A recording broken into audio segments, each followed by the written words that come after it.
Boy bilan miskin kishi qo'shni edi bir zamon. Bir-birlariga doim oqibatli mehribon. Hatto bolalari ham birga edilar har choq, goh u, goh bu hovlida o'ynashib quvlashmachoq. Boy bilardi qo'shnisi, yashardi kamtar, yupun, dasmoyasi bir arqon terib sotardi o'tin. Ne bo'lar o'tin puli, axir uyda 8 jon. Boy kambag'al qo'shniga qilib turardi ehson. Boy o'ylardi, bolalar gohida urushganda bergan narsalarimni qilmasinlar pisanda. Hech bir jonga bildirmay, ul-bul olib bozordan kirg'izib turar edi begona xizmatkordan. O'ylardi, har narsamda haqqi bor qo'shnimning ham. Topganimni u bilan ko'rishim kerak baham. Boyning yordami bilan qutga to'lib ayvoni, o'tinchining har kuni qaynar edi qozoni. O'tinchi bu ehsonning kimdaligini bilardi. Dasturxonda pinhona boyni duo qilardi. Bir kuni boy ish bilan uzoq bir yurtga ketdi. Yo Qashqar, yo Misrga va yoki Turkka ketdi. Safari sal cho'zilib, o'zga yurtda qoldi boy, charchab qaytdi uyiga, bo'lganida 6 oy. Xotiniga olib qo'y deb aqchi berdi xaltada. Dedi, bu hajning puli, jo'nayman shu haftada. Xotinidan so'radi, yechayotib mahsini. Tinchlikmi mahallada? Qo'ni qo'shni yaxshimi? O'tinchi qo'shni qalay?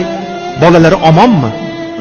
Xotini dedi, yaxshi, buncha koyitmang jonni. Bir qizchasi o'lganda qabristonga eltishdi.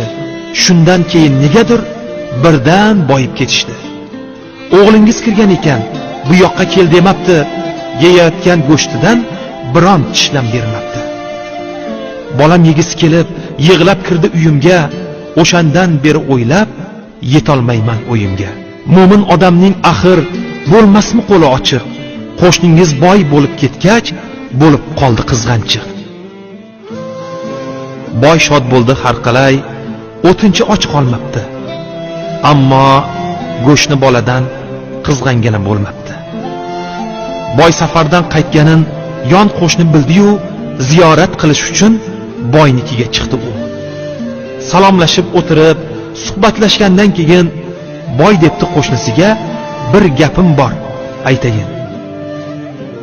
Go'sht yeb turgan ekansiz, kirgan ekan o'g'ilcham. Xafa bo'libdi, unga bermabsiz biron tishlam. O'tinchi dedi, uzr. Qo'shnijon, aytmenda. Bir oy juda qiynaldik. Siz safarda yurganda o'zim betob bo'lgandim, halovatim buzildi. Och qoldik, bir qizchamning non deb joni uzildi. Bir necha kundan keyin qo'limda arqon bilan dalaga chiqdim uyga, zora qaytsam non bilan. Harom o'lgan bir eshak chiqdi shundoq yo'limdan. Bolalarimni eslab bir gap o'tdi ko'nglimdan. Ochlikdan o'ldi qizim, xotinim ham o'soldir. Ey Alloh, endi bizga bu o'laksa haloldir. Olib keldim uyimga shu eshakni nimtalab, tuzlab qo'ydim bir xumga, go'shtni burdalab. Haromligini bilganda o'g'lingiz go'sht demasdi, bizga halol edi-yu, sizga halol emasdi. Ochlikdan bolalarim bo'ldi suyagu teri, yemishimiz o'sha go'sht mana bir oydan beri. Qo'shnisini kuzatdi-yu, boydan chiqdi isitma. Safarga bormay o'lay nima qilib qo'ydima? Shularga tashlab ketsam, yegulik bo'lmasmidi? Och qolmaganda balki qizaloq o'lmasmidi? O'laksa yeb o'tirsa, ochlikdan qo'shnim mani Ka'bada haj va umra qilishimdan ne mana? Boy haj pulini chiqarib o'tinchiga tutqazdi. Bolalarin ham uning atrofiga o'tkazdi. Labbayka deb Ka'baning qilganday tavofini 7 marta aylandi ularning atrofini. 3 kundan so'ng hojilar ketishdi haj qilgani. ketishdi Alloh uchun mol jonin xarj qilgani.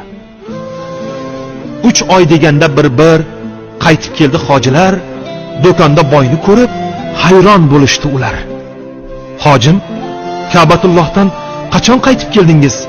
Qanot chiqdimi yoki shamol bo'lib yeldingiz? Axir aytgandingiz-ku, 15 kun qolaman, sizlar boraveringlar, sizdan keyin boraman. Bizdan berib yorgandingiz, sovg'a salomli tugun eltib bermoqchi edik uyingizga shu bugun. Boy hayron derdi. Axir borganim yo'q hajgaman. Hojilar uning so'zin olishmasdi aslotan. Axir Ka'batullohni birga tavof qildik-ku, namoz vaqtida 5 vaqt yonma-yon o'tirdik-ku. Yolg'on Arafa kuni yetib bordik Minoga, Arofatda o'tirib xitob qildik Allohga. Duo qilib o'pdingiz, Hajarul Aswadni ham birga qurbonlik qildik, birga qirqdik sochni ham. Hojim, omonatingiz. Mana tugunni oling. Yo'lda charchab qolibsiz, biz ketdik. Yaxshi qoling. Boy yig'lar edi faqat tiliga so'z kelmasdi. Qo'lida tugun unda ne borligin bilmasdi.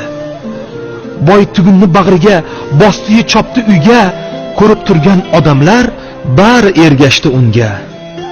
Farishtalar tutgan bu tugunda ne yo Alloh, joy namozmi, kitobmi, libosmi yo to'tiyo.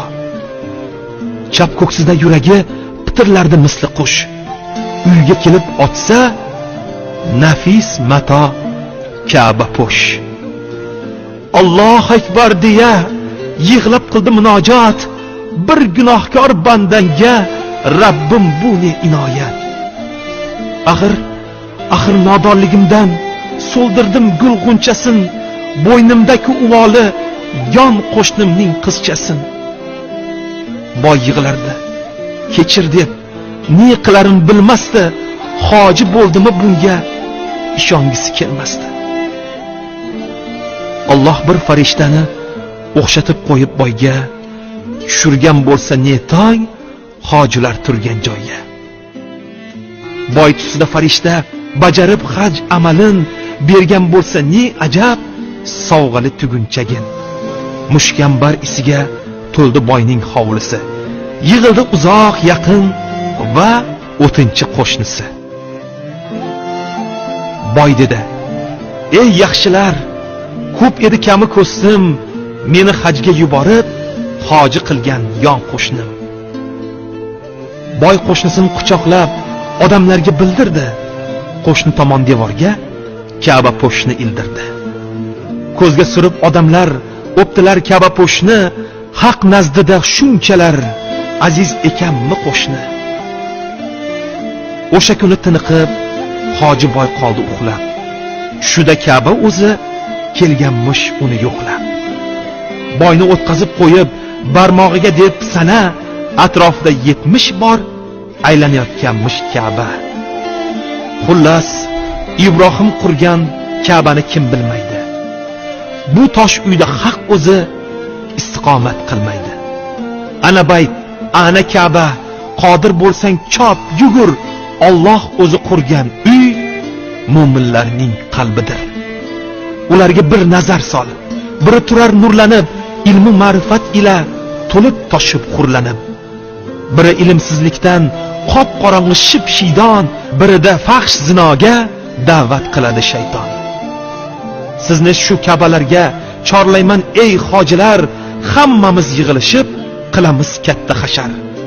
Kim mablag'i, kim kuchi, kim ilm bilan kelsin, kim hunar, kim shirin so'z, kim bilim bilan kelsin. Bu uyni tiklash haqqa yetmoq bilan barobar, mard bo'lsangiz shu ulug' uydan qolmang birodar.